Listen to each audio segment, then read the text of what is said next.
हैं हमारी physical classes जब होती थी, तो सेकेंड यूनिट जो है ये हमारा एक्यूट डिजीजेज और उनकी ट्रीटमेंट से रिलेटेड है। तो बेसिकली एक्यूट डिजीजेज क्या हैं या उनके बारे में जो हमने क्रॉनिक और एक्यूट डिफरेंस वगैरह वो हमने लास्ट क्लास में किया था। अब हम शुरू करेंगे वो स्पेसिफिक डिजीजेज को लेकर जो एग्जाम्स में टाइम टू टाइम आई हैं। I have an access with our senior colonel Manvinder Singh. उनके साथ जो है वो थोड़ा सा मुझे बीइंग अ कर्नल वो थोड़े स्ट्रिक्ट हैं, तो वो धीरे धीरे करके मुझे खोल के देते हैं टॉपिक्स कि ये इस समय आया, इसकी तैयारी करो, दिखाओ नोट्स बना लिए फिर करूंगा। So is a good friend and a mentor also. तो उनसे ही जो मुझे जानकारी मिलती है फिर मैं आपसे शेयर करता हूँ। तो अब हमारा जो आज का पहला टॉपिक होगा, I think we should start now. Yes, we are already 6-7% से 8 आता। तो सबसे पहला हमारा है diarrhoea, loose motions and whooping cough. इसके ऊपर शॉर्ट नोट हमसे पूछा गया है। आप देखिए कितनी बार ये क्वेश्चन आया है। दिसंबर 2016, दिसंबर 2018, जून 2018, जून 2019 और दिसंबर 2019। तो लगातार ये क्वेश्चन वन फॉर्म और दी अदर, या डायरिया या वूपिंग कफ, या डायरिया या वूपिंग कफ, और समटाइम्स दोनों। तो ये बार बार 2016 से 1, 2, 3, 4, 5 अलग अलग उसमें सेशंस में ये क्वेश्चन एग्जाम्स में पूछा गया।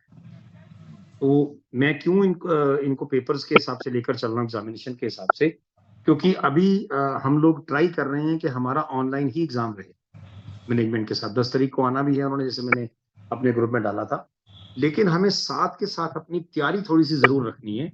और इन केस ऑफलाइन हुए तो मुझे मैं कई बार कह चुका हूं पहले भी, I have a strong believe कि क्योंकि 2-3 साल बाद पहली बार ऑफलाइन होंगे, अगर हुए हैं तो होते हैं तो पिछले पेपर्स में से आने का चांस ज्यादा रहे। इसलिए हम उन्हीं क्वेश्चंस को पहले, किसी भी यूनिट को पकड़ते हैं तो पहले वो क्वेश्चंस कर रहे हैं जो बार बार एग्जाम्स में आए, और फिर एंड में जो कुछ और बच गए पर इंपॉर्टेंट।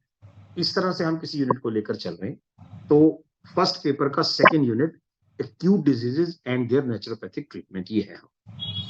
तो आज का हमारा डायरिया और वूपिंग कफ फर्स्ट टॉपिक है। सी, डायरिया को हम पेचिश भी कहते हैं, हम सबको पता ही है। इसकी डेफिनेशन जैसे दी गई है वो क्या है? Diarrhoea refers to the frequent passage of loose और watery unformed stools. Stool we know किसे कहते हैं, दैट इज बच्चे जिसे हम पॉटी बोलते हैं। वो पूरी तरह से जब फॉर्म नहीं होती और लूज रहती है या वाटरी हो जाती, सो दैट इज दी। और फ्रीक्वेंट पैसेज मींस बार बार उसका आना। लूज, वाटरी, अनफॉर्म्ड स्टूल का बार बार आना ही डायरिया या लूज मोशंस या पेचिश है। नाउ एक रफ गाइड के तौर पर हम ये कह सकते हैं कि अगर एक दिन में 3 से 4 बार आने वाला मोशन लूज है, 3-4 बार आ गया, इतनी रेपिटेशन हो गई, तो we can safely say that diarrhoea हो गया। That is what the naturopaths consider. एक दिन में 3 से 4 बार आप गए, नॉर्मल गए, वो नहीं प्रॉब्लम। लेकिन अगर लूज एंड वाटरी है हर बार और 4 बार आप जा चुके हो, तो वो they will declare that yes, आप डायरिया के शिकार हो गए। अब diarrhoea it can be acute also and chronic also. Chronic कैसे? कई लोगों का परमानेंटली ही पेट खराब रहता है, जैसे हमें जब भी मोशन आती है वो लूज ही, so then it is, that's why we call it chronic, otherwise ये acute ही होता है। now Received 90 इसको rupees on Google अगर Pay हम for ये business. कहें, हमने देखा ब्यूटी कॉन्टेस्ट होते हुए, अगर बीमारियों का कोई कंटेस्ट होता है और उसमें एक टाइटल हो most common disease of summers in India, तो उस टाइटल को श्योर शॉर्ट लूज मोशन या डायरिया या पेचिश जो है वो बैक करते हैं। This is such a common problem in our country. गर्मियों की सबसे ज्यादा होने वाली बीमारी का खिताब अगर किसी को मिलेगा तो वो लूज मोशन को मिलेगा। ये हम लिख भी सकते हैं, because it is somewhere written, it perhaps is most qualified to bag the most common disease of summers in India award, यह टाइटल। तो इस तरह से अगर हम समझते हैं तो बड़ा दिमाग में भी घुस जाता है। सो मोस्ट कॉमन डिजीज है समर्स। कई बार क्वेश्चन ऐसा आ जाता है, describe and discuss any disease of summers in India. तो सीधा नहीं पूछा तो टेढ़ा पूछ लिया, तो तब आप ये लिखेंगे और साथ में जब ये बताएंगे कि भाई it can win the title of the most common disease in summers, तो वो ज्यादा इफेक्टिव हो जाएगा, क्योंकि एग्जामिनेशन के पॉइंट ऑफ व्यू से हम लोग डिस्कस कर रहे हैं। एनी हाउ कॉजेज हैं। अब इसके कॉजेज क्या है? जब या तो ओवर ईटिंग हो, या कोई इंफेक्शन वाला इन्फेक्टेड फूड या वाटर हम इनटेक करते हैं, या डाइजेशन में defect. So due to overeating और इन्फेक्टेड फूड और वाटर और डिफेक्टिव डाइजेशन, जब इन 3-4 कारणों से हमारा खाना प्रॉपरली डाइजेस्ट नहीं होता, और जो ऐसे काम में फिर क्या होता है, जब प्रॉपरली डाइजेस्ट नहीं होगा तो वो फॉरेन मैटर में तब्दील होगा, अपशिष्ट पदार्थों। तो तब हमारी बॉडी जो बनी ही ऐसी है कि कोई भी फॉरेन मैटर आएगा उसे बाहर निकालना है। तो इसे बाहर निकालने के प्रोसेस में आती है तो मोशन लूज हो जाती है, बिकॉज लूज मोशन में आपका फॉरेन मैटर बाहर निकलता है। ये हम पिछली बार देख भी चुके हैं कि जो 5 कॉमन फ्रेंड्स इंसान के कहे, loose motion is one of that. That is why it is called friend. Body का ये प्रोसेस है फॉरेन मैटर को बाहर निकालने। तो जो हमने टाइटल दिया ना, मोस्ट कॉमन डिजीज, ये दूसरी साइड्स में आता है, दूसरी पैथीज में। हमारी पैथी में तो डिजीज है ही नहीं, it is a friend only. तो हमारे शरीर के फॉरेन मैटर को बाहर निकालने का जरिया है, एक जरिया है कह लो, लूज मोशंस। तो ये नेचुरल प्रोसेस कह सकते हैं हम, to clean our body from the foreign matter. ठीक है। और इसीलिए ये भी कहा जाता है कि जब लूज मोशंस होते हैं, इसे दवाइयों से सप्रेस ना करें।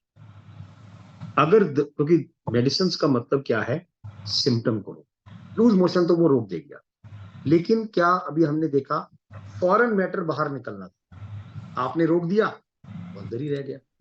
तो अंदर रह गया फॉरेन मैटर, सड़ा हुआ या कोई गलत चीज, तो वो अंदर क्या करेगी, काम ही करेगी, ये क्रॉनिक हो जाएगा, या और डिजीजेस आपकी इंटेस्टाइन से रिलेटेड हो जाएंगी। That is why loose motion को मेडिसिन से नहीं दबाना, क्या करना वो भी हम आगे देखेंगे। नाउ अब इसके ट्रीटमेंट पे हम आते हैं, जो नेचुरोपैथी में 2-3 बड़े अच्छे चीजें बताई गई हैं। अब आप कहेंगे फिर ट्रीटमेंट आप नेचुरोपैथी में भी क्यों कर रहे हो? आप जब ट्रीटमेंट देखेंगे तो आपको पता लगेगा वो ट्रीटमेंट कोई उसको दबा नहीं रही, वो सिर्फ हेल्प कर रही है बॉडी को उस फॉरेन मैटर को बाहर निकालने के लिए। जैसे हर 2 घंटे के बाद वेट मड पैक, मड तो हम समझते हैं कीचड़, इसकी मुझे नहीं पता हिंदी में क्या टर्मिनोलॉजी लेंगे। गीली पट्टी तो हो गया मड पैक, वेट पैक, लेकिन उसमें मड है, मड वाला जो गीली पट्टी है, वेट मड पैक लगाते हैं लोअर एब्डोमेन में। अब एब्डोमेन लोअर अपर कैसे मानेंगे? जो नेवल है हमारी, उसके ऊपर का हिस्सा अपर एब्डोमेन और नीचे का हिस्सा लोअर एब्डोमेन। तो हमें अपने लोअर एब्डोमेन पे हर 2-2 घंटे के बाद वेट मड पैक जो है वो हम देते हैं, जो कि बेसिकली फिर वही हेल्प करता है कि कोई और बचा बुचा खा रहा होगा वो भी निकल जाए। दूसरी चीज है एनीमा। ये तो बहुत कॉमन है, आप देखेंगे मैक्सिमम। अब इस क्लास के बाद हम काफी टाइम तक अपनी इन्हीं डिजीजेस को डिस्कस करेंगे अलग अलग। ऑलमोस्ट हर डिजीज में आपको एनीमा जरूर आएगा। Enema is such a good process, हमारे अंदर के बाहर सारे सामान को बाहर निकालने के लिए, बुरे को, ये यूज होता है।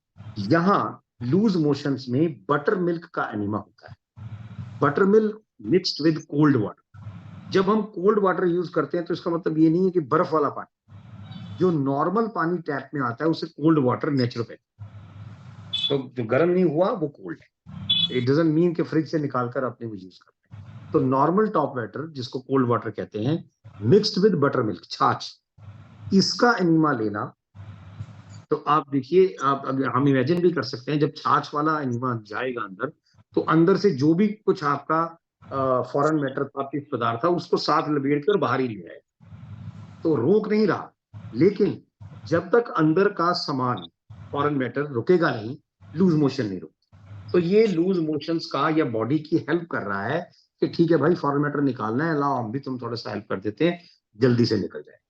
ये थर्ड है cold hip bath followed by abdominal pack. It is had to be the most effective treatment for it. Now second year में हमने हिप बाथ के बारे में पढ़ा है और उनकी क्लासेस जो हम साथ में ले रहे हैं, मैं इसीलिए बार बार कह रहा हूं कि फाइनल ईयर के स्टूडेंट्स को फर्स्ट ईयर और सेकेंड ईयर की क्लास या जहां भी कहीं हो रहा हो पढ़ा रहे हो, वो जरूर बैठना चाहिए। बिकॉज अब हमारी हर एक चीज, अब हम कोल्ड हिप बात कह रहे हैं तो कोल्ड हिप बात क्या होता है वो हम वहां सीखते हैं। तो इसलिए फाइनल ईयर के स्टूडेंट्स को फर्स्ट और सेकेंड ईयर के क्वेश्चंस आ जाते हैं। हम लोगों की फर्स्ट ईयर वाले सेकेंड ईयर फाइनल ईयर में ना बैठे, कोई दिक्कत नहीं। सेकेंड ईयर वाले सेकेंड ईयर और फर्स्ट ईयर में बैठे और थर्ड ईयर वाले तो तीनों में बैठे। Any how it is a suggestion only, आप जैसा भी सही समझे।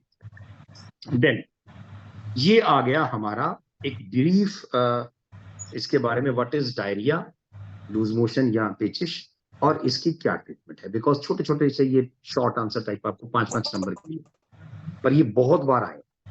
नेक्स्ट जो इसके साथ आया था दैट वाज वूपिंग कफ।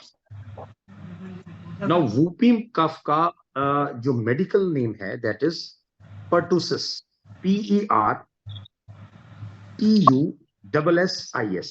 इसको पर्टुसिस भी बोलते हैं मेडिकल लैंग्वेज में। ये क्या है, इसको डिफाइन किया गया है, it is a highly contagious respiratory tract infection caused due to the bacteria, जो बैक्टीरिया का नाम है बेसिलाई पर्टुसिस। बेसिलाई पर्टुसिस नाम का बैक्टीरिया के कारण ये हो। हमने ये पढ़ा है अपने आई होप फर्स्ट ईयर में, जो 10 प्रिंसिपल आए थे कि जर्म्स डिजीज कॉज नहीं होती। तो हम कई बार सोच रहे थे फिर आप ये क्या कह रहे हो कि इसके कारण। ये डेफिनेशंस हैं जो मेडिकल फील्ड में है। हमारा तो बड़ा सीधा सा है, अगर आपका खान पान नेचर के हिसाब से नहीं होगा तो आपके अंदर ऐसा वातावरण बनेगा, रोज आपके अंदर बैक्टीरिया जा रहे हैं और वो निकल रहे हैं, बिकॉज ये प्रोसेस है। पर 4 लफंगे कहीं जा रहे हो और वो देखें कि कोई बंदा बैठा ताश खेल रहा है और शराब भी चल रही है, जुआ भी चल रहा है, ये सब चल रहा है, तो कहेंगे यहीं बैठो, ये अच्छी जगह है। और अगर वहां कीर्तन चल रहा है तो वो नहीं रहते, वो निकल जाते। यही हाल हमारी नेचुरोपैथी कहती है। आपका शरीर अंदर से अगर डिफेक्टिव है, जर्म्स तो रोज आएंगे और रोज जाएंगे, लेकिन अगर अंदर से शरीर में खराबी है आपके खान पान के कारण, आपने उसमें ऐसा वातावरण बना रखा है कि बैक्टीरिया को अच्छा लगता है, तो वो रुक जाएगा वहीं ताश खेलने, जुआ खेलने। अगर साफ है तो वो चला जाएगा। सो इसीलिए रूट कॉज है हमारी डिफेक्टिव फूड हैबिट्स, हमारा नेचर के लॉज के हिसाब से ना रहे। तो ये हमें ध्यान रखना है, क्योंकि बीच बीच में बातें आती रहेंगी, तो मेडिकल वाला जो टर्म है उसके हिसाब से ये बैक्टीरिया भी आता है जब शरीर में, bacilli pertussis.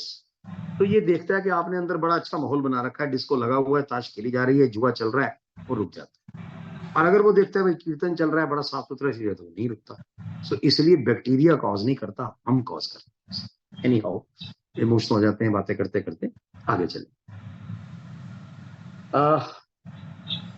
It is marked by a severe hacking cough followed by a high pitched intake of breathe that sounds like whoop। अब कई बार हम देखते हैं सांस लेते हैं इस तरह की आवाज है, ये जो वूप की आवाज है ये वूपिंग कफ की खासियत है। जब भी ऐसा व्यक्ति जिसे वूपिंग कफ हो गया वो सांस लेगा तो वूप की आवाज है, ये वूप वूप करके ये आवाज आती है, that is in whooping cough. I am trying to act like that कि कैसे आवाज है वो थोड़ा सा, अब हम सब डॉक्टर्स बनने जा रहे हैं तो कैसे पहचानेंगे वूपिंग कफ है या नहीं।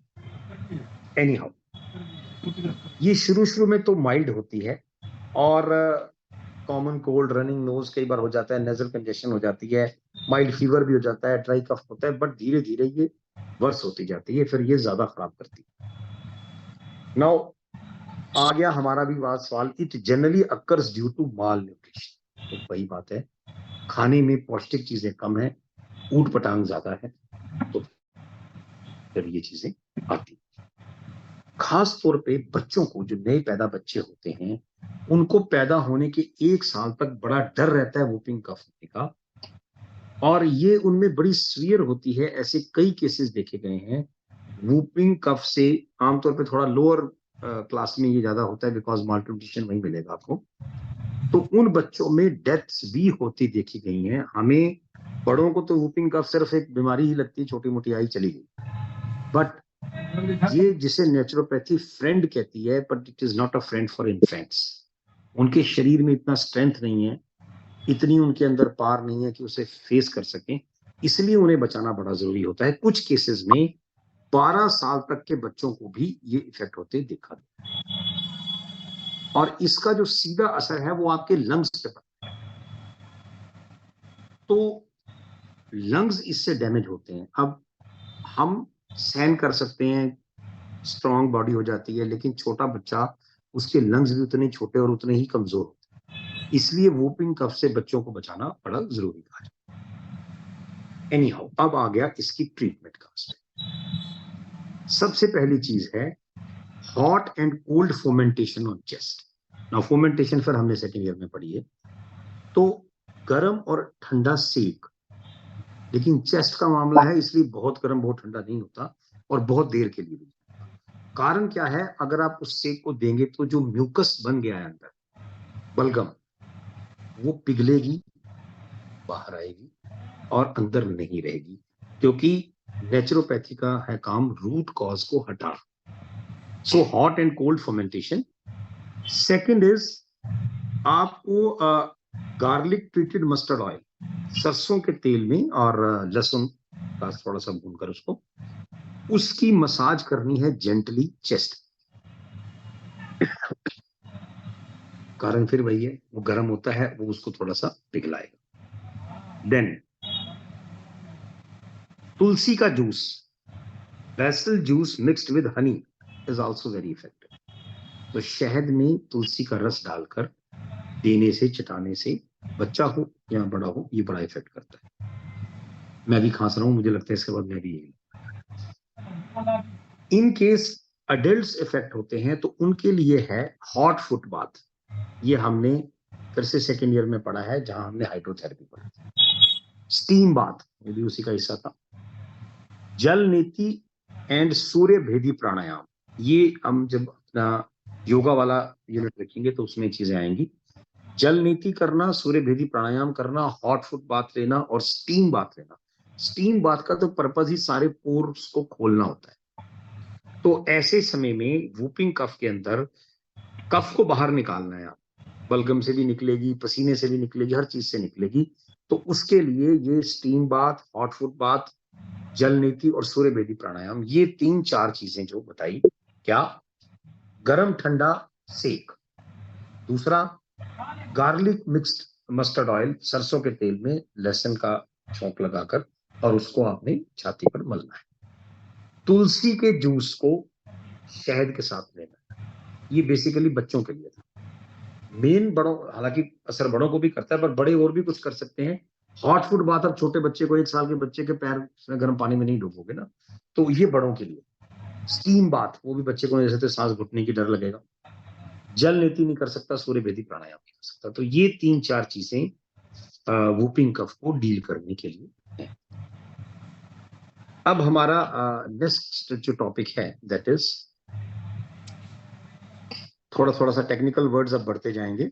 ये क्वेश्चन 2016 के दिसंबर के एग्जाम में आया था। डिफरेंस बताना है आपने ल्यूकोसाइटोसिस एंड ल्यूकीमिया, हम सबने नाम सुना होगा, और दूसरा रोंकाई and crepitations.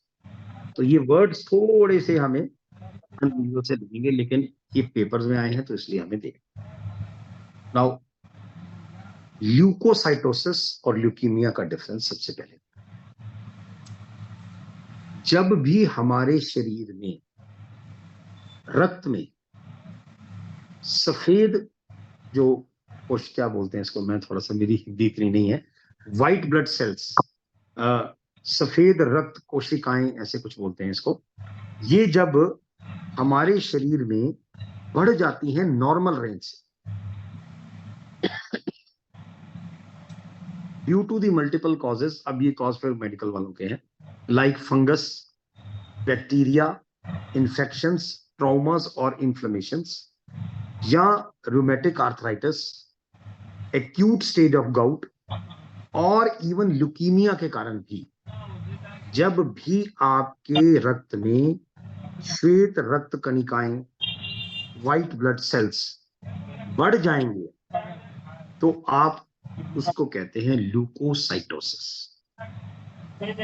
Cyto word basically cells के लिए आता है। तो ये जो आरबीसीज हैं, डब्ल्यूबीसीज हैं, ये सेल्स ही है ना खून के, तो इनका बढ़ जाना ल्यूकोसाइटोसिस। नाउ स्पेलिंग क्या है सर? यस,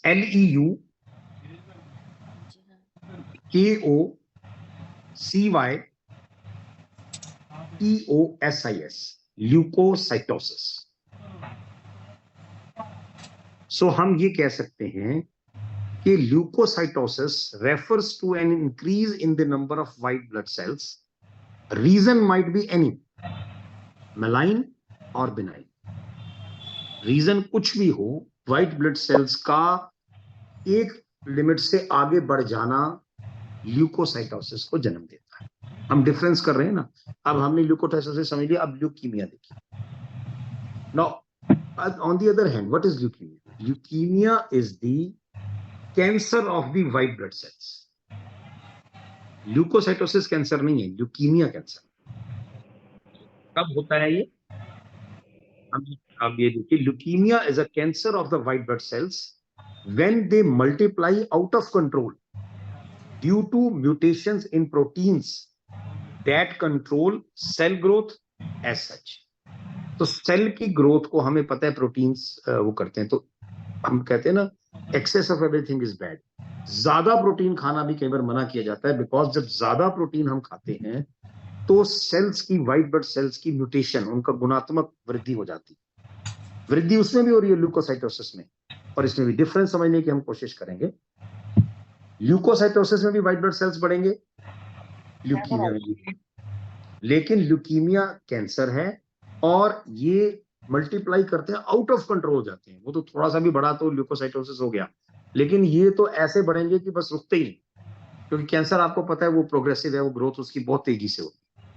सो इसलिए बेसिक डिफरेंस यही है, दोनों में व्हाइट ब्लड सेल्स बढ़ते हैं। पहला वो कैंसर है, ये कैंसर नहीं।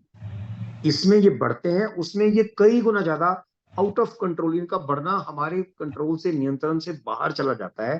That is leukaemia. Now leukaemia is always मेलाइन in nature. अभी हमने ऊपर पढ़ा कि भाई ल्यूकोसाइटोसिस बिनाइन रीजन भी हो सकता है, मेलाइन भी, लेकिन ल्यूकीमिया हमेशा मेलाइन हो, कैंसर तो कभी अच्छा हो ही नहीं सकता ना। अगर मैं इसे एक सेंटेंस में कहूं, आप इसे समझने की कोशिश करेंगे। Every case of leukaemia is essentially a case of leukocytosis also, but every case of leukocytosis may not be a case of leukemia. Understood? Her case leukaemia का ल्यूकोसाइटोसिस है। ल्यूकोसाइटोसिस मतलब व्हाइट सेल्स बढ़ गए, लेकिन हर leukocytosis leukaemia नहीं होता, क्योंकि white cells बढ़ना और व्हाइट सेल्स का कैंसर होना, इसमें फर्क है। सो जो क्वेश्चन हमें पूछा गया था वो ये, जिसने लाइन लिख दी और ऊपर वो जितना बड़ा लिखे छोटा लिखे, इससे examiner will get the understanding that you know what is the essential difference.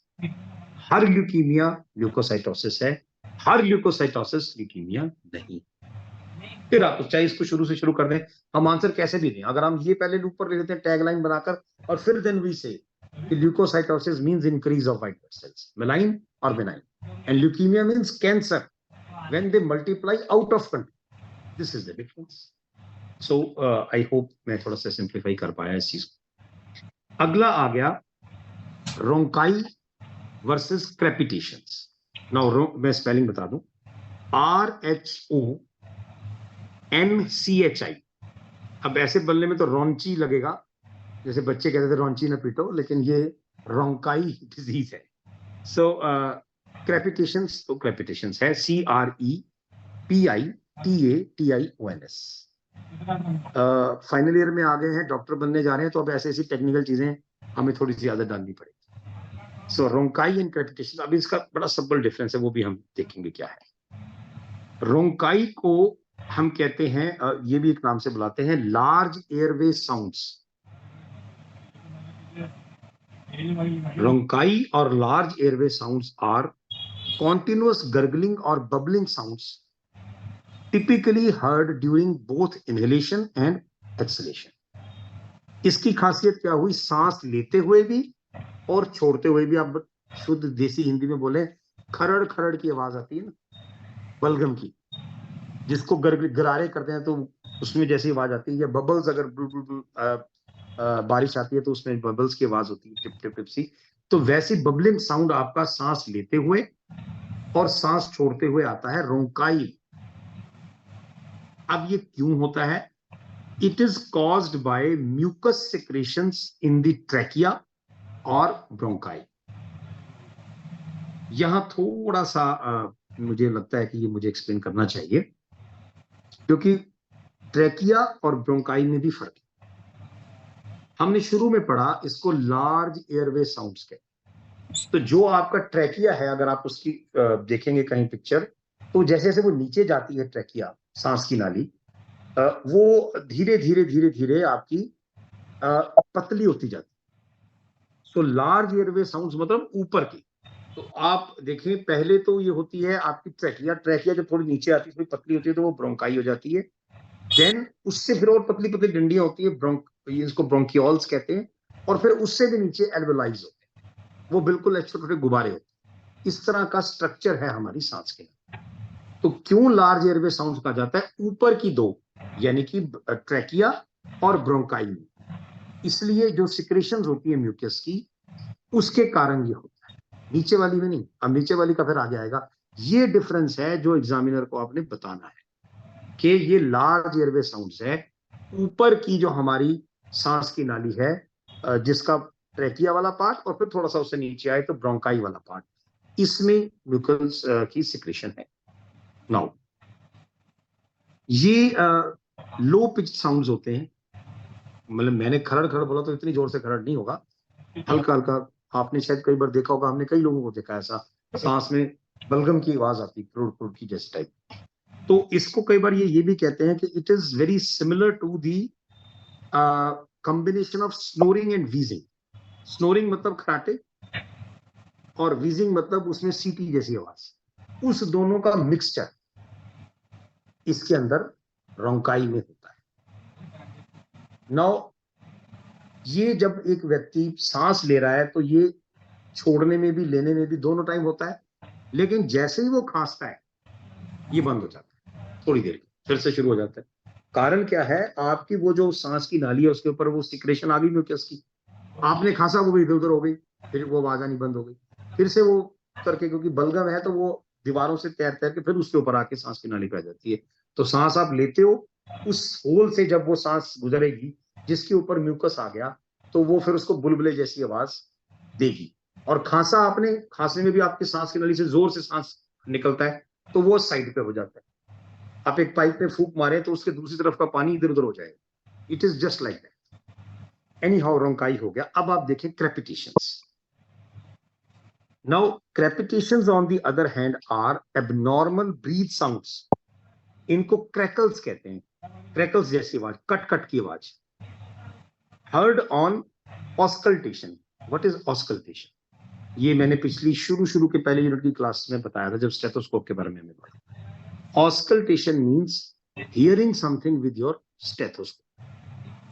तो ये जो आवाज है क्रेपिटेशन की, कट कट की, ये बिल्कुल बाहर से नहीं सुनाई देगी जब तक आपने स्टेथोस्कोप नहीं लगाया। So crepitations are abnormal breath sounds within bracket crackles, और हिंदी में कट कट, हर्ड ऑन ऑस्कल्टेशन, स्टेथोस्कोप लगाने से उससे ही सुना जाता है। और it is in the basis of the lungs, फेफड़ों के बेस की आवाज आती है। मतलब आप स्टेथोस्कोप को भी कहां रखते हो, ये भी बड़ा फर्क पड़ता है। चेस्ट के ऊपर वाली स्वर में को तो नहीं आएगी, ये आएगी नीचे। कारण क्या है? जैसे वो लार्ज एयरवे साउंड्स थे ना, मैंने आपको 4 बताए, ट्रैकिया, ब्रोंकाई, ब्रोंकियोल्स और एल्वोलाई। तो जो नीचे वाले 2 हैं, ये बेसिकली उसकी है, खास तौर पे एल्वोलाई की, वो जो छोटे छोटे सैक्स होते हैं। तभी बेस ऑफ लंग्स में सुनोगे आप, ऊपर नहीं सुनोगे उसको। ऊपर वाले का तो आपकी आवाज वो बाहर से ही आ जाएगी, रोंकाई की। यहाँ डिफरेंस पता लगा। जब एग्जामिनर ये जानता है कि ये जो बनने वाला डॉक्टर है, ही नोज रोंकाई है आपके ट्रेकिया के ऊपर के पोर्शन, ट्रेकिया एंड ब्रोंकाई का, और क्रेपिटेशन है नीचे वाला जो बिल्कुल नीचे है, एल्वुलाई, उसका है। इसकी हिंदी मुझे नहीं आती। एनीहाउ, ये क्या इंडिकेट करते हैं? They indicate inflammation, swelling, fluid जमा हो गया है या इन्फेक्शन हो गई है आपके एयर सैक्स में। आ गया ये वर्ड, एयर सैक्स, छोटे छोटे गुब्बारे या थैले छोटे जो कि आपके ट्रेकिया के एंड में बने, उनके अंदर स्वेलिंग हो जाती है या उनमें फ्लूइड होता है, तो ये क्रैकल की आवाज आती है ना। इसकी आवाज को वो ऐसे कहते हैं जैसे मान लो आपकी कोई हड्डी टूट जाती, फ्रैक्चर हो जाता है। तो जो मान लो दो हड्डियां ये टूट गई, तो जब ये टकराएंगी तो क्लक क्लक क्लक जो होती है ना, कट कट या जो भी जैसे आप कहें, टूटी हुई हड्डियों के आपस में टकराने की आवाज है crepitation. So in short, once again थोड़ा सा रिपीट कर दूं, रोंकाई और क्रेपिटेशन सबसे बड़ी बात है। कहां? रोंकाई है ऊपर, लार्ज एयरवे साउंड्स इसलिए कहते हैं, ट्रैकिया और ब्रोंकाई, आवाज वहां से आएगी। क्योंकि आवाज कहां से सुनेगा एक डॉक्टर? तो पता लगेगा ऊपर से आ रही है तो भाई रोंकाई है, नीचे से आ रही है तो क्रेपिटेशन। नीचे वाले जो सैक्स हैं जिनको एल्वोलाई कहते हैं, वहां पर कट कट की आवाज आ रही है, that is crepitation. So this is the difference between bronchi and crepitation. अब आ गया ये बड़ा इंपॉर्टेंट, बहुत ज्यादा बार बार आया, पिछले साल भी इससे रिलेटेड क्वेश्चन हमें आया था, मैं बता दूंगा क्या। दिसंबर 2018, दिसंबर 2019 और जून 2017, 3 बार ये पिछले 3-4 सालों में, जब से ये हमारा ऑनलाइन हुआ तो ये बंद हो गई चीजें, लेकिन उससे पहले आए, क्योंकि तब तो ऑनलाइन में तो 4 आपको आते हैं मल्टीपल चॉइस। ये क्वेश्चन है साइनोसिस एंड साइनोसाइटिस। साइनोसाइटिस हम सबने सुना, साइनोसिस से रिलेटेड क्वेश्चन आया था पिछले साल। वो ये था कि आपकी जो अंगूठे के ये नाखून हैं, ये जब नीले से पड़ जाते हैं तो ये क्या डिजीज शो करते हैं? डिजीज साइनोसिस है, रिलेटेड टू हार्ट। इससे रिलेटेड क्वेश्चन आया था, अगर आप याद हो, मुझे ध्यान क्या कोई है कि नहीं याद। Now, cyanosis is the medical term for a bluish color of the skin and the mucous membrane due to an insufficient level of oxygen in the blood. हमारे खून में जब ऑक्सीजन की कमी हो जाती है तो उसके कारण हमारी स्किन नीली पड़ जाती है, या हमारी जो म्यूकस मेम्ब्रेन है उसके अंदर, म्यूकस मेम्ब्रेन पूरे शरीर में है, मेम्ब्रेन इज झिल्ली, जो पूरे शरीर में झिल्ली एक आवरण है, उसमें से हल्की हल्की म्यूकस निकलती रहती है, तो इनको म्यूकस मेम्ब्रेन इसलिए कहा जाता है। अब for example, lips and finger nails में शो साइनोसिस। आप कहां से देखेंगे? मरीज आपके पास आया, उसके होंठ नीले पड़ रहे हैं या उसके नाखूनों का रंग नीला हो रहा है, तो दैट मीन्स साइनोसिस है, उसे ब्लूइश ब्लूइश हो रहा है। बॉडी सारी ब्लूइश तो नहीं देख पाओगे ना, आप उसको कहां से देखोगे? आप नाखून चेक करोगे उसके, एंड आप उसको लिप्स देखोगे तो आपको पता लगेगा नीले पड़ रहे हैं, इसका मतलब तेरे खून में भाई ऑक्सीजन की कमी, और ये साइनोसिस है, इसका नाम साइनोसिस है। अब कारण क्या होता है? कारण होता है आपके हार्ट में माल फॉर्मेशन, उसमें कुछ गड़बड़ हो जाए तो। क्योंकि हार्ट का काम क्या है? गंदे खून को लेकर डीऑक्सीजनेटेड खून को लेता है और ऑक्सीजनेटेड खून को छोड़ता है। जब उसमें माल फॉर्मेशन हो जाएगी, उसके फंक्शन में गड़बड़ होगी मशीन में, तो वो फुल्ली ऑक्सीजनेटेड ब्लड जो है आर्टरीज में नहीं भेज पाता। दैट मीन्स उसमें lack of oxygen, lack of oxygen होगा तो नीला पड़ना शुरू हो जाएगा शरीर, which shows that some poisonous substance is forming, जिसे हम फॉरेन मैटर भी कह लेते हैं। सो ये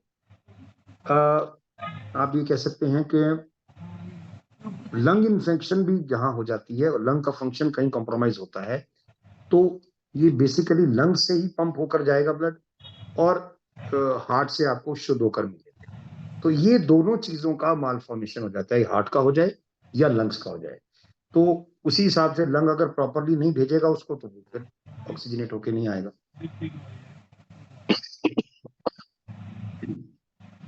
So presence of abnormal forms of hemoglobin or other abnormalities of the blood cells can also sometimes cause stenosis. अब stenosis की 3 चीजें होती हैं, हार्ट मालफॉर्मेशन चल रही है, लंग्स की चल रही है, या ब्लड में कोई एबनॉर्मेलिटी आ गई। कारण क्या होगा?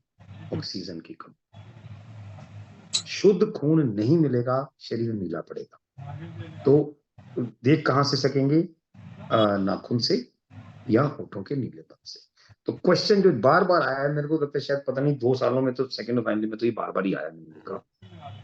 होठों का नीलापन सिग्निफाई करता है डैश। तो उसमें जहां हार्ट प्रॉब्लम लिखा हो तुरंत टिक कर दो, लंग्स लिखा हो कर दो, ब्लड की एबनॉर्मलिटी लिखा हो। ये 3 तो उस Received ऑप्शन में इकट्ठे नहीं 100 होंगे, rupees on कोई Google एक Pay चीज for आएगी। business. तो ये 3 चीजों को शो करता है, ब्लड में एबनॉर्मलिटी आ गई है, या हार्ट प्रॉपर फंक्शन नहीं कर रहा, हार्ट डिजीज हो गई है, या लंग्स नहीं कर रहा। तो ये इनके 3। अगर वो ये पूछ ले root cause of cyanosis is dash, तो that is lack of oxygen in your blood, that is the root cause. तो ये मेरे को लगता है काफी अच्छी तरह से हमने साइनोसिस को समझ लिया। अब इसके बाद आ गया आपका sinusitis. Now sinusitis is what? It is an inflammation और स्वेलिंग। वही इन्फ्लेमेशन स्वेलिंग का ही दूसरा नाम। Inflammation or swelling of the tissues, like of the tissue lining of your sinuses. Sinuses क्या होते हैं? These are spaces, खाली जगहें in your forehead, cheeks and nose, which are usually filled with air. ये जो खाली जगहें हैं, इनमें स्वेलिंग आ जाती है। बिल्कुल हमारा जो ये सारे नाक के आसपास होते हैं, यहाँ चीक्स में, इधर, ये बिल्कुल इस जो ये छोटा सा एरिया है जो हमारे नोज के आसपास का है, इसके अंदर ये साइनसेस होते हैं हमारे, which are open spaces filled with air. इनके अंदर सोजिश आना ही साइनसाइटिस है। तो साइनोसिस और साइनसाइटिस समझ गया। अब वो ब्लड के ऊपर जा रहा था, ऑक्सीजन की कमी, ये यहां आ रहा है आपकी swelling. This is the basic difference, because difference ही पूछा गया एग्जामिनेशन में आपको। नाउ इससे होता क्या है? इट कॉजेज फेशियल पेन, चेहरे पे दर्द होगा, क्योंकि सूज गया तो दर्द होगा ही। स्टफी और रनी नोज, सूजने से नाक बंद बंद लगने लग जाता है, स्टफी, या उसमें से म्यूकस निकलना शुरू हो जाता है। Sometimes and fevers also and other symptoms. तो बेसिकली सिम्टम्स इसके यही है, नाक बंद हो गया, नाक बहने लगा, चेहरे पर दर्द हो रही है, तो कहते हैं भाई इसके साइनस में स्वेलिंग आ गई। This is the sinusitis. Now generally ये क्यों होता है? कॉमन कोल्ड, जुकाम होने से। जुकाम होने से जब बार बार हम ब्लो करते हैं तो वो जगहें, साइनसेस हमारे सूज जाते हैं। और कोई और बैक्टीरियल इन्फेक्शन, क्योंकि दूसरी पैथेज तो ये बलाएं बोलेंगी, वायरल इन्फेक्शन, एलर्जीज, इन सब से आपके साइनसेस इरिटेट होते हैं और causing them to get blocked and filled with fluid. फिर वही फ्लूइड जम गया तो नाक बंद, लिक्विड ज्यादा हुआ तो रनी, इस तरह से साइनसाइटिस हो। इसको एक और नाम दिया जाता है राइनोसाइनसाइटिस। राइनो हम गैंडे को कहते हैं, लेकिन जहां पर भी मेडिकल टर्म में राइनो आएगा ना, कहीं आप समझ लो ये नाक को रेफर कर रहा है, नाक की किसी भी डिसीज को। तो ये एक दूसरा नाम साइनोसाइटिस ही बेसिकली नाम है। पर कहीं राइनोसाइनोसाइटिस आ जाए तो आप, जो हम तो क्वेश्चन ही टाइम नहीं करके आए, साइनोसाइटिस तो पढ़ा था, राइनो पता नहीं क्या। तो राइनो इज नोज, नोज के एरिया के साइनसेस का स्वेल होना। सो कोई बड़ी बात नहीं है। क्वेश्चन घुमा कर पूछने वाले मैंने देखा है, हमें पढ़ाने वाले इतना नहीं पढ़ाते। अब 2 साल मुझे भी पढ़ते हुए हो गए यहाँ पर, इतने डीपली कोई नहीं बताता हमें। और जो पेपर आते हैं वो ऐसे ऐसे सवाल पूछते हैं जैसे पता नहीं हम पीएचडी कर रहे हैं इसके अंदर कुछ। सो इसलिए ये थोड़ी टेक्निकल वर्ड्स जो घुमाकर पूछे जाते हैं, कई बार वो डिफरेंस पूछ लेंगे साइनोसिस एंड राइनोसाइनोसाइटिस। तो फिर हम सोचें भी साइनोसिस और साइनोसाइटिस तो पढ़ा था, ये राइनो पता नहीं कहां से आ गया, गैंडे वाली क्या चीज है, गैंडे को होता है क्या? तो होता है इंसान को ही है, बट ये इसका ये डिफरेंस है। अब इसकी ट्रीटमेंट है जल नीति, सूत्र नीति, भुजंगासन, शवासन, अनुलोम विलोम प्राणायाम, ये 4-5 चीजें बहुत ही ज्यादा बेनिफिशियल हैं, इसलिए मैंने सबसे ऊपर इनको लिया। आप सब देखिए, जल नीति करेंगे, सूत्र नीति करेंगे, तो साइनस को ही तो क्लियर करेगा। ये काम ही सारा उसी एरिया में करता है।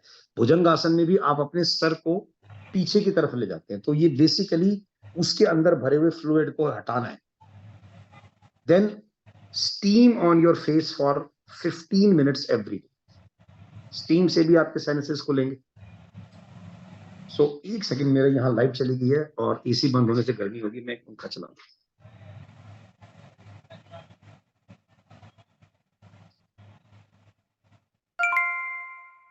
Received 180 rupees on Google Pay for business. गर्मी सहन नहीं हो रही थी, फिर मैंने कहा भेज देता हूँ। हाँ जी, स्टीम हो गया फेस पे 15 मिनट हर रोज।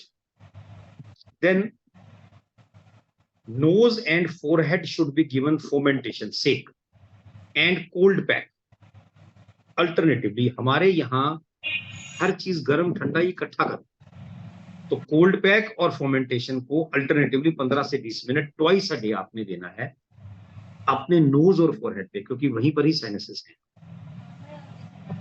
चौथी चीज, plenty of sleep, rest and fresh air. जब हमारी बॉडी रेस्ट में होती है तो भी वो अपने आप हमारे अंदर की जो वाइटल फोर्स है वो भी चीजों को ठीक करने का काम करती है। आप देखेंगे इंग्लिश मेडिसिन में ज्यादातर क्या करते हैं, उसमें सब अल्कोहल का कंटेंट सुला देती है, आपको सुलाकर फिर आपको छोड़ देती है आपकी वाइटल फोर्स के ऊपर भी ये ठीक करेगी। सुलाने का काम वो ज्यादा करता है। तो क्योंकि नींद जो है ये अपने आप में बहुत बड़ी रेमेडी है हर तरह के उससे। सो लैक ऑफ स्लीप हमेशा ही बीमारियों को पैदा करता है। कोशिश करना चाहिए कि हमारी स्लीप अच्छी है। Anyhow, perfumes and strong scented hair oils should be avoided। तेज सुगंध वाले तेल या परफ्यूम उस टाइम में जब साइनसिस हुआ है, आपको साइनसाइटिस हुआ है, उस समय इससे बचना चाहिए। खीरा, कुकुम्बर, कैरेट, गाजर और बीट रूट, चुकंदर का जूस बहुत अच्छा है। ये अलग अलग नहीं है, cucumber, carrot and beetroot का जूस मिक्स, ये अगर आप लेते हैं तो ये आपके साइनसाइटिस को दूर करता है, ये राइनोसाइनसाइटिस को दूर करता है। Then onion and garlic intake, लहसुन और प्याज का प्रयोग, ये साइनसाइटिस के लिए एक रामबाण दवा। सब एक और चीज आपने कई जगह देखी होगी शायद, जो टिप्स हैं आपके fingers, tips of your fingers and thumb, इन्हें दबाना। इनको हम जो ऊपर की टिप है इसकी, इसको नीचे ये उंगली रखे ऊपर हम इसको इससे दबाते हैं तो इसका इफेक्ट साइनसेस पे पड़ता है बहुत अच्छी तरह से। White sugar, salt, fatty, spicy and oily food should be totally avoid. ये एक्साइट करता है साइनसेस के अंदर के म्यूकस को, और तो उन पीरियड के अंदर आपको इन चीजों का, sugar, white, salt, fatty, spicy और ऑयली फूड को अवॉइड करना है। इसके साथ ही हम आज के लास्ट उस पे पहुंच रहे हैं, नेक्स्ट। ये भी उसी में आया हुआ जो मैंने इकट्ठे आपको बताए थे कि दोनों क्वेश्चन आए थे, साइनोसिस और साइनोसाइटिस, और थ्रोम्बोसाइटोपेनिया एंड थ्रोम्बोसाइटोसिस, ये है अगला। ये जून 2017 के उसमें पेपर में आया। अब इसके लिए आप एक टेबल बनाकर भी कर सकते हैं, बिकॉज इसका डिफरेंस ऐसा ही है जो टेबल से किया जा सकता है। थ्रोम्बोसाइटोपेनिया एंड थ्रोम्बोसाइटोसिस क्या है?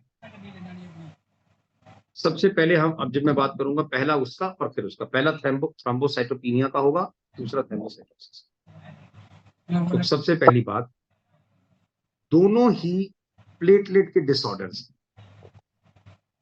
लेकिन थ्रोम्बोसाइटोपेनिया में जो प्लेटलेट है वो लो हो जाता है नॉर्मल प्लेटलेट काउंट से,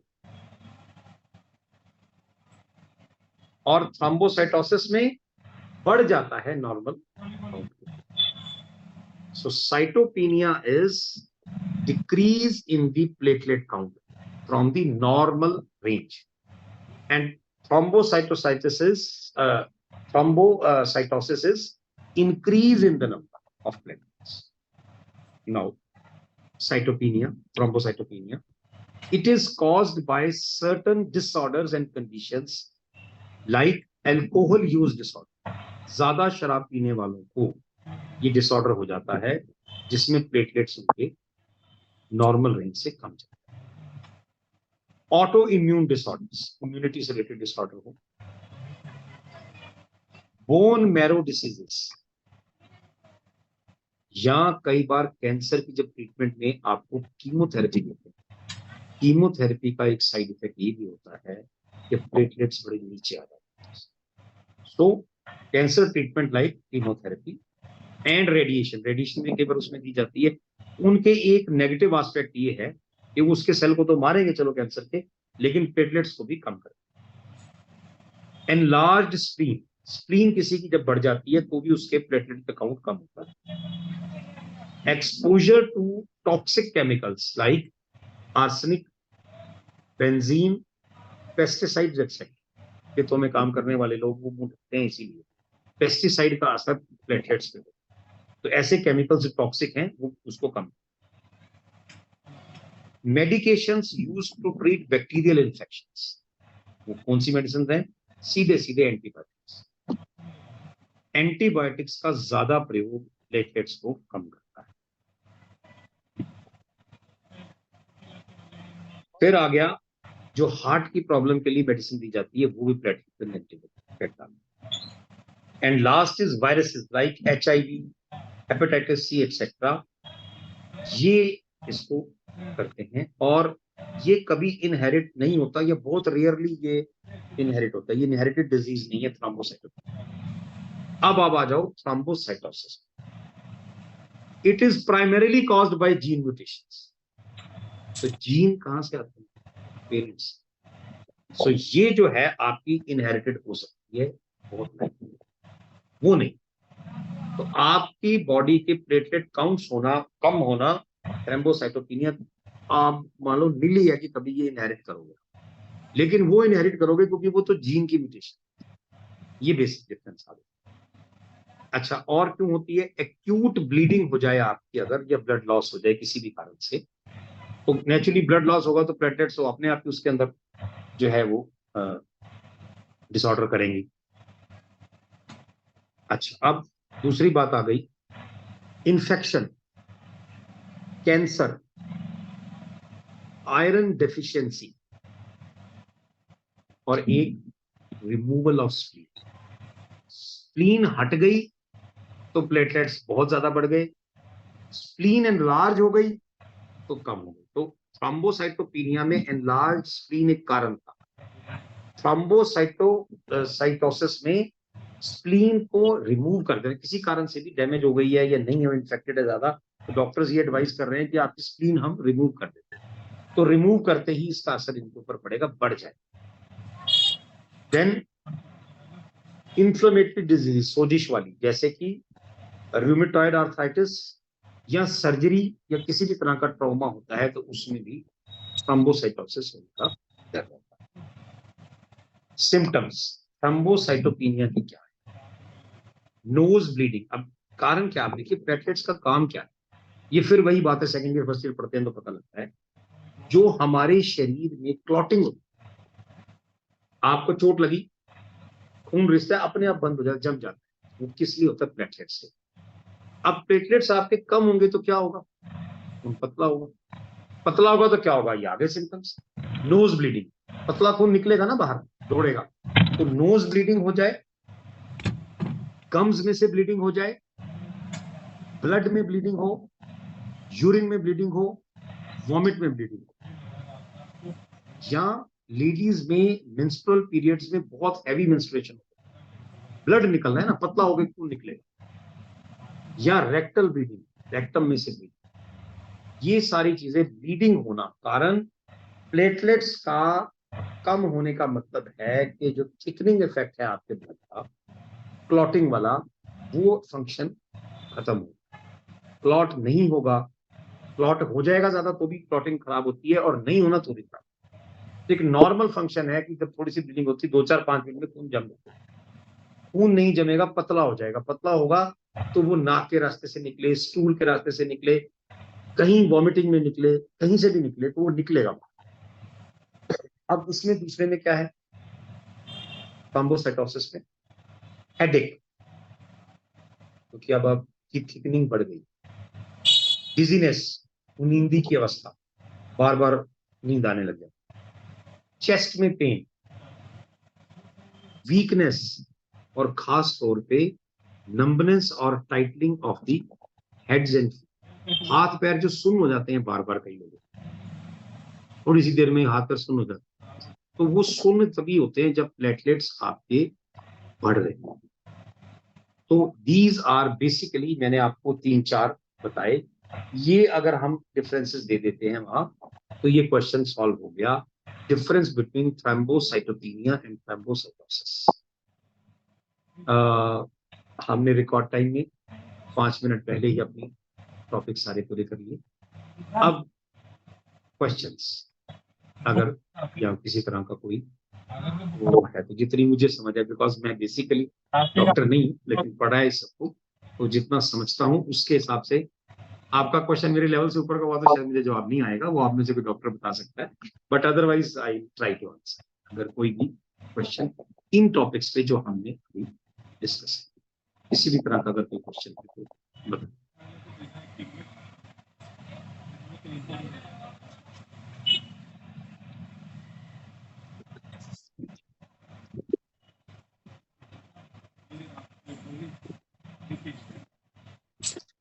तो सर इनके ट्रीटमेंट्स भी बताएंगे क्या?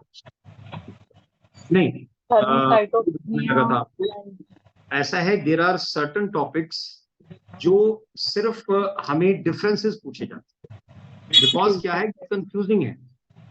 अब थ्रोम्बोसाइटोपेनिया और थ्रोम्बोसाइटोसिस में आदमी कंफ्यूज हो जाता है, भाई ये क्या चीज है। या आपका ये आ गया साइनोसिस और साइनोसाइटिस, जो ट्रीटमेंट वाले थे वो मैंने बताया था आपको, डायरिया, लूज मोशंस, उसमें ट्रीटमेंट पूछी, और जिसके अंदर इस तरह का डेफिनेशन का चक्कर है उसमें डिफरेंसेस आते हैं। जैसे ल्यूकोसाइटोसिस नहीं पता लगता, रोंकाई और क्रेपिटेशन, वो कट की आवाज या दूसरी उसकी गर्गल की आवाज, वो ये जो चीजें हैं इनको basically they want to see that आपको वो डेप्थ आ गई है कि आप एक चीज की आवाज से, उसकी फॉर्मेशन से पता लगा लें ये क्या है क्या नहीं। सो इसलिए जैसे आपको बेसिकली वूपिंग कफ का हमने देखा इलाज, वो सारा ही जो खांसी से रिलेटेड चीजें हैं उसमें वही इलाज है, तो वो इसलिए वहां उन्होंने पूछा। यहाँ पर वो डिफरेंसेस पूछेंगे, rhonchi, crepitation, leucocytosis, leukaemia, thrombocytopenia and thrombocytosis, stenosis and sinusitis, ये डिफरेंसेस आते हैं। ये कुछ मशहूर डिफरेंसेस हैं जो ये घूम घूम के पूछते हैं आपको अलग अलग एग्जाम्स से। सो इनसे रिलेटेड दूसरी डिजीज में जब इनके ट्रीटमेंट आएंगे तो वो इन पे भी लग जाएंगे, ब्लड वाली डिजीज या किसी भी तरह की सर खांसी की आवाज पे आएगा। जी एक आपने sir hot and cold fermentation बताया ना, हाँ जी जी। उसका प्रॉपर वे क्या करने का प्रॉपर तरीका क्या है?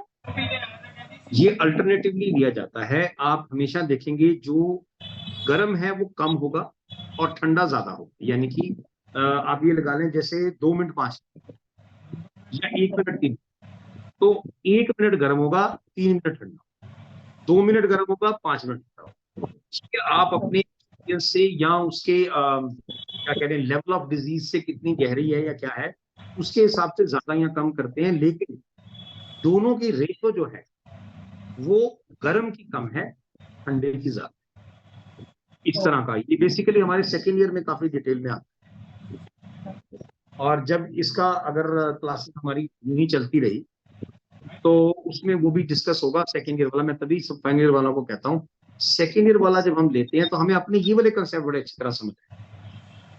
मैं उन्हें गहराई से देखता हूँ या पढ़ा भी रहा हूँ तो मैं अपने ही बनाए हुए नोट्स को अच्छी तरह से समझ पाऊँ, तो किसी की हेल्प करके हमारी हेल्प भी साथ में साथ। अच्छा,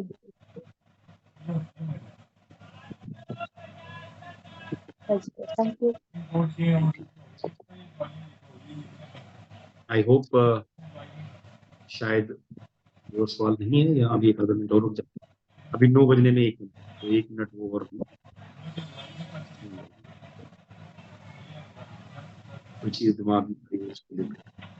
क्योंकि जब आप में से कोई एक सवाल पूछता है तो कई बार दूसरों की भी जो है प्रॉब्लम्स वो उसमें सॉल्व हो जाती है, क्योंकि वो भी ऐसी कोई चीज अभी दिमाग में आ रही होती है, तो हमारा एक का सवाल सबके लिए जवाब हो जाता है। सिर्फ ये है कि भाई इनिशिएटिव कौन है।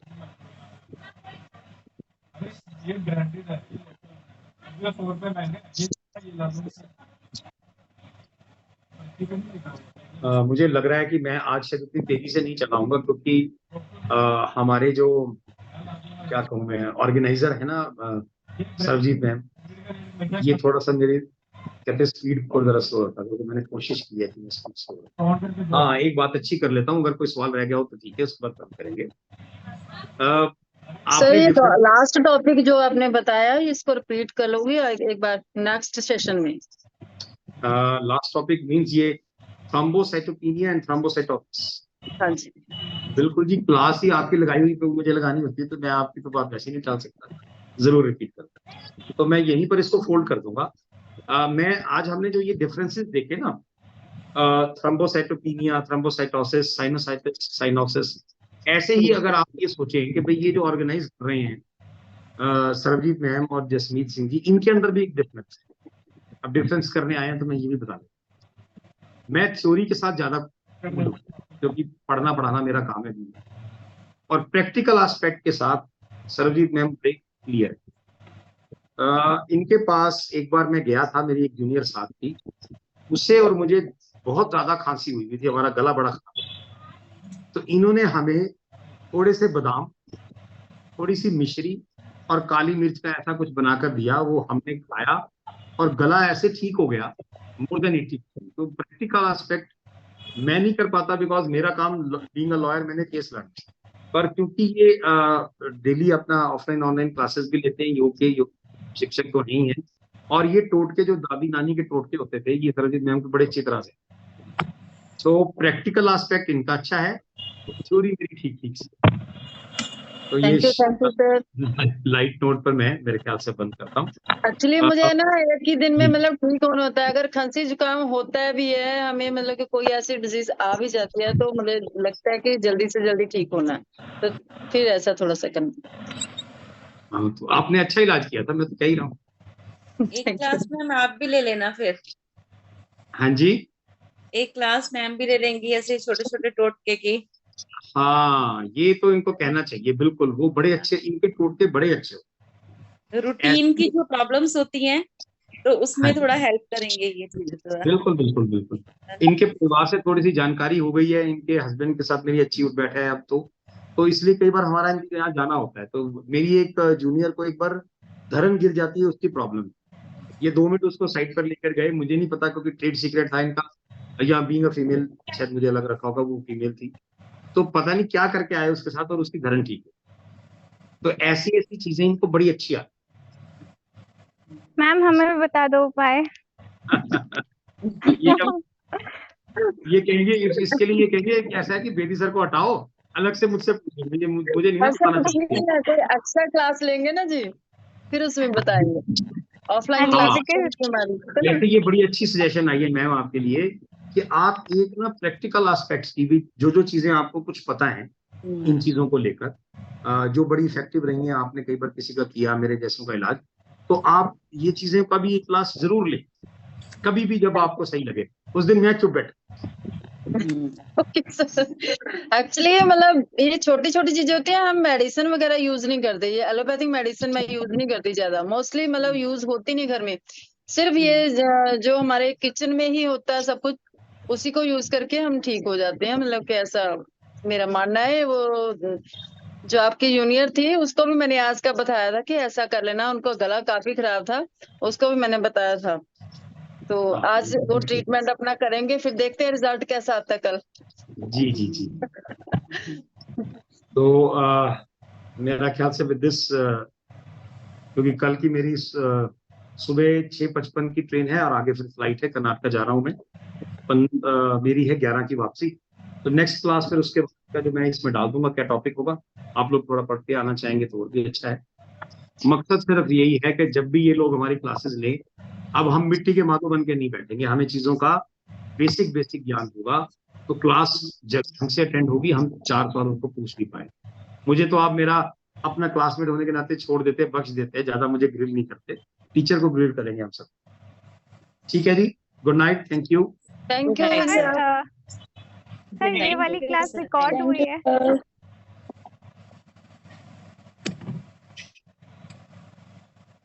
हेलो, हाँ जी, ये Hello? रिकॉर्ड हुई है, ये प्रद्युम्न जी, सॉरी क्या, अनिरुद्ध जी से रिकॉर्ड करते हैं मेरे ख्याल से, उन्होंने किया होगा जरूर, वो फिर बाद में डाल देंगे। आज मुझे लग नहीं रहा, इसमें आ नहीं रहा स्क्रीन में ना, अगर हाँ, रिकॉर्डिंग हो हाँ। रही है तो पहले आ अनिरुद्ध रहा जी था, अब नहीं नहीं है, आ रहा। ओहो, फिर मैम नहीं है जी, अनिरुद्ध कपूर लिखा हुआ है।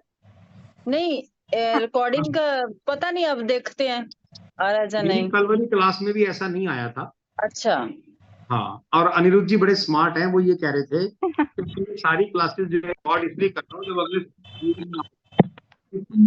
चलो, we are very thankful for.